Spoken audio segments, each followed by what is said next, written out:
ప్రతి వాళ్ళ జీవితంలో అండి ఎన్నో లోటుపాట్లు ఉంటాయండి. లోటుపాట్లు అయ్యో! మనకి ఇది లేదు, అది లేదు. ఏదో అండి మంచి మంచి చెప్పులు లేవు, మంచి ఖరీదైన చెప్పులు లేవు అని బాధపడేవాళ్ళు చాలామంది ఉంటారండి. అసలు కాళ్ళు లేనోళ్ళు చాలామంది ఉంటారు. వాళ్ళని చూసి భగవంతుడు మనకి కాళ్ళిచ్చాడు. దానికి ఏదో తక్కువ రేటో, ఎక్కువ రేటో కాళ్ళు మనకి పాదరక్షలంటే ఎండ నుంచి ముళ్ళు నుంచి, రాళ్ళ నుంచి మన పాదాలని మెత్తగా పెట్టుకోవడానికి చెప్పులు అండి. దానికి కరువు అది లేదు, ఇది లేదు. ఉన్నదంతా అండి మనకన్నా చాలామంది చాలా లేకుండా బాధపడుతున్నారు. మేము ఎప్పుడో 50 ఏళ్ల ముందు 10th క్లాస్ బ్యాచ్ అయిపోయిందండి. అయిపోయి 47, 46 ఏళ్ళ తర్వాత గెట్ టుగెదర్లో చూస్తే మా లైఫ్లో చాలా కష్టాలండి. 15, 16 మంది కనపడకుండా పోయారు, చనిపోయారు. మిగతా వాళ్ళు భర్త లేకుండా, పిల్లల్ని పెంచలేకుండా, తర్వాత అనారోగ్యంతో ఆర్థికంగా ఇబ్బందులు పడి ఎంత బాధపడుతున్నారండి. వాళ్ళందరిని చూసి ఏదో భగవంతుడు మనల్ని ఏదో సేఫ్గానే పెట్టాడు. ఏదో మనకి టయానికి అన్నీ ఉన్నాయండి. Shelter, food.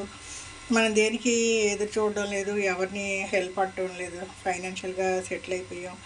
జీవితంలో ఏదో కొంచెం కష్టపడ్డామండి. కష్టపడ్డబట్టే ఈరోజు మనం కూర్చొని దేన్ని ఎదురు చూడకుండా మన ఆరోగ్యానికి, ఫుడ్కి, ఇలా మన అవసరాలకి వాడుకుంటున్నామండి.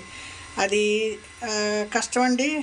వయసులో ఉన్నప్పుడు కష్టపడాలి. వయసు అయిపోయినాక కూర్చుని మనకి అవసరాలకు కొంచెం పెట్టుకున్నామంటే ఎవరి మీద డిపెండ్ అవ్వకుండా ఉండొచ్చండి.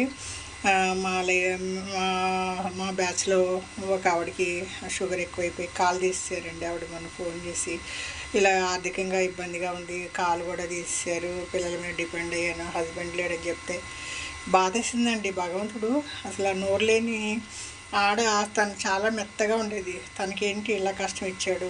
ఏ జన్మ అంటారండి, జన్మలు కాదండి. ఎందుకో భగవంతుడు మెత్తగా మంచిగా ఉండే వాళ్ళకి ఎన్ని కష్టాలు ఇస్తూ ఉంటాడండి. ఆర్థికంగా ఇబ్బంది తీర్చుకోవచ్చండి.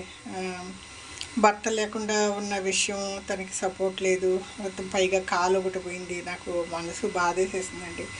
భగవంతుడా వాళ్ళని రక్షించు, మానసికంగా ధైర్యాన్ని ఇవ్వని భగవంతుడిని కోరుకుంటున్నాం.